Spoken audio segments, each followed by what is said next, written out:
talking about the struggles against spin just 2 days ago in the match between these two sides. We'll take a look at some of the poor batting displays, good spin bowling if you like, and we'll get Kumar to kind of talk us through it. So, Kumar, why did they struggle the other day? Well, I think it's mainly because of the pitch. If you look at this pitch, there's variable bounce, variable turn, and the ball seems, if you deliver it at the right pace, seems to stick in the wicket. So scoring your boundaries as well as your singles becomes a problem. So it's a bit harsh to say it was bad batting. I'd rather say it was more the pitch, but also some very, very smart using of the pitch by the spin bowlers. We've got one of the best players alongside us. So what are the key things, turning pitch, not turning pitch, that you're thinking about when you're playing against top quality spin? Well, I think the first thing is strike rotation. That's the one thing that you need to do to constantly build pressure on the bowler. So if I'm batting in an ODI or even a T20, when I first go in, I'd be looking in a T20 for a boundary option, of course, even at the start of my innings.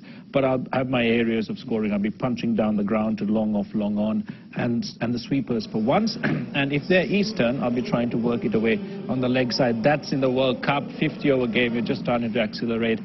And Shakib has just brought the offside field in, so now I'm moving wide outside off stump to try and make him bowl wider.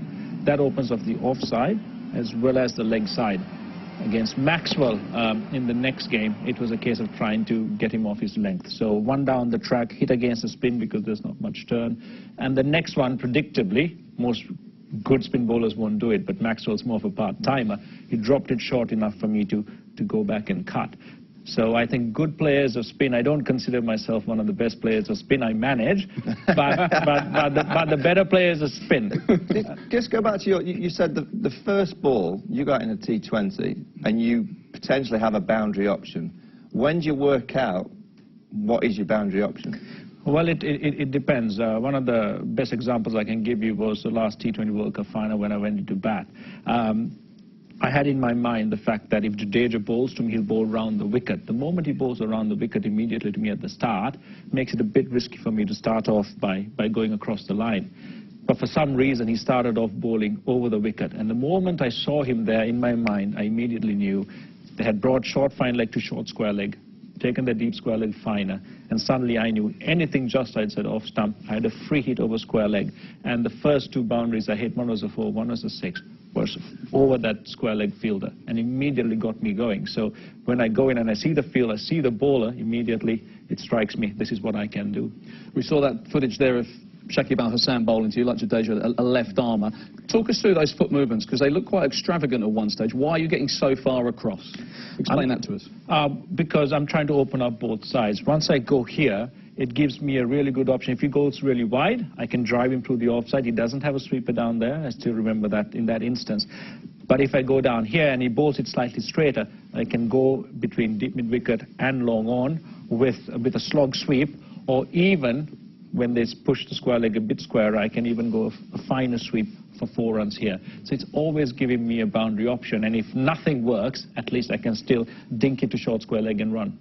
And I guess you're outside the line, it takes LBW out of play, it'll be very difficult to get bowled from there. How about the ball that's turning away from you with Maxwell? Would you stay further leg side and give yourself a bit more room? I think the best players of spin forget about turn. They forget about their wickets. They forget about getting out. It's about attacking, and it's about ensuring that the bowler bowls to you. And if it's turning away, and if you watch the last game between KKR and CSK, you saw Brendan McCullum. He's not the best player of spin, especially at the start of his innings. You could see that when Charla was bowling, his foot was more across the line. It didn't spin, got out LBW. If you watch A.B. de Villiers and Virat Kohli play, you'll find that the bat's well in front to any ball that's even turning away, and their leg position depends on where they want to score. They'll be keeping their legs straight down the wicket, giving them more room to hit through the offside, and even if they're astern, the bat's well in front of the pads, and they're catching up with the ball as it turns. And the best players of spin are able to do that. Well, you mentioned Virat Kohli and A.B. de Villiers. We're going to take a little look at them in action here. And I guess the kind of lightness of feet and picking length is key here. Yeah, I think so. I think Michael would agree that they're both very different players of spin. But the one thing they have in common, line and length, they pick it up instantly. on the back foot, anything short, they can hit it for 4 or 6. That puts a lot of pressure on any spin ball. And AB de Villiers now on the front foot on the drive, and I guess this is the flip side. You've got the short one, maybe anticipating the next one's going to be full. What's so special about this? That's a leg spin. He's just immediately picked up the variation. He's got his head right to the ball and driven it really, really well along the ground. Left arm spinner bowling at the wicket. Again, his left leg, if you see, it's not going to the ball. It's giving him enough room to have his hands go right through the line of that ball.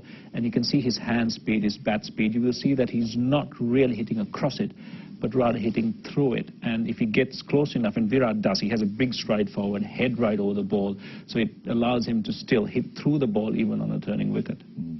So that's Kohli. Let's have a look at de Villiers, because he does things slightly differently, but just as effectively. Yeah, I think that's a beautiful example of maneuvering the ball into the gaps that he wants to play. Has he decided where he's going to hit that almost, or where he wants to hit that? No, I think when you really watch him, there he goes. He's the one earlier. He's gone the same way and decided, okay, this is going over extra cover. The next ball, the same line, he's decided, okay, I'm just going to go dead straight at it. And even though it's against the spin, because they're batsmen who get so close to the ball, who watch and pick up little subtleties of delivery, they're able to do what most of us can't. Nice Super Kings or any other side. The moment anyone starts going over extra cover, they shift the short extra cover. They have almost 3 people just in front of cover, point, and just behind point.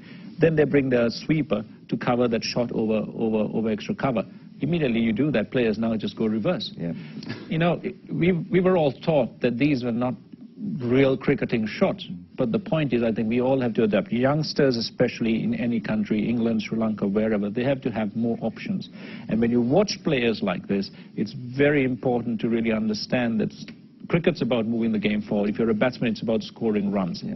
And build those options into your game at a very young age. Don't be scared. Don't be afraid to make a mistake. Don't be scared to express yourself. Like Michael said, the same ball, if you have 3 options, imagine the poor bowler. I'd take 2. Some of us had none. Just quickly on the sweep shots, a little bit of technique on the sweep in terms of your head going to the ball for boys and girls watching at home. How do you play it? What are your considerations? Well, it's about basically getting your head over the ball and ensuring that when you're going down, you time it with the delivery and the flight and the trajectory of the ball. Don't go down too early. You don't need to hit it really hard. You just need to be able to get your head over the ball, hands fully extended. And again, even if you're hitting across the line, it's not just a very abrupt swing that you do. It's rhythmical. It's in sync with what's coming at you. And again, if you're sweeping square, you get your leg as a second line of defense closer to the ball, but when you're slog sweeping, you need a bit of room for your hands to really go through. So Do you premeditate, or is it instinctive? I think the best people who sweep can do it both ways. My sweeping is always premeditated because I'm not great at it, but Yunus Khan was great at just getting his foot down and going across anything that was in front.